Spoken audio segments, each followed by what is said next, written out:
এই ছেলেটিকে স্কুলে সবসময় হেলমেট পরে আসতে হয়, কারণ তার চেহারা কল্পনার থেকেও বেশি সুন্দর। সে চুপচাপ ক্লাসের লাস্ট বেঞ্চে বসে যায়, কারোর সাথে কিছু বলে না, কিন্তু তবুও সবাই তার সাথে মজা নেয়। তখনই ম্যাডাম ক্লাসে আসে এবং হেলমেট পরা ছেলেটিকে দেখে অবাক হয়ে যায়। সাথে সাথে বলে হেলমেট খোলো। সে না করে এবং টিচারের জড়াজড়িতে তাকে হেলমেট খুলতে হয়।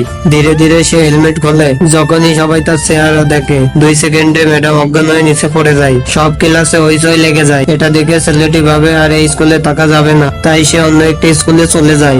তার আগে এই ছবিটাকে যদি তোমরা সুন্দর মনে করো, তাহলে এই ভিডিওতে একটি লাইক এবং চ্যানেলটাকে সাবস্ক্রাইব করে কমেন্ট করে আমাদের পাশে থাকো। কিন্তু এই স্কুলের ধরনই অন্যরকম। এই স্কুলের মেয়েরা এক অদ্ভুত নিয়ম করে রেখেছে, যে দেখতে সুন্দর না সে স্কুলে এন্ট্রি নিতে পারবে না। আর যখন সবাই এই ছেলেটিকে দেখে, তখনই সবাই রেগে যায় আর বলে হেলমেট খোলো। এই যে বড় স্কুলের ছেলেটি ধীরে ধীরে হেলমেট খুলতে থাকে, আর কিছুক্ষণের মধ্যে পুরো স্কুলের অবস্থা খারাপ হয়ে যায়। মেয়েরা জোরে জোরে চিল্লাতে থাকে, কেউ কেউ কান্না করতে থাকে, আর কারোর নাক দিয়ে রক্ত বেরোচ্ছিল, আর কেউ খুশিতে হাসতে থাকে। সে দেখতে এত সুন্দর ছিল যে তার পরের দিন টিভিতে ও সোশ্যাল মিডিয়ায় তার ভিডিও ভাইরাল হয়ে যায়। সব জায়গায় শুধু একটি নামই বলা বলি হচ্ছিল, যে হেলমেট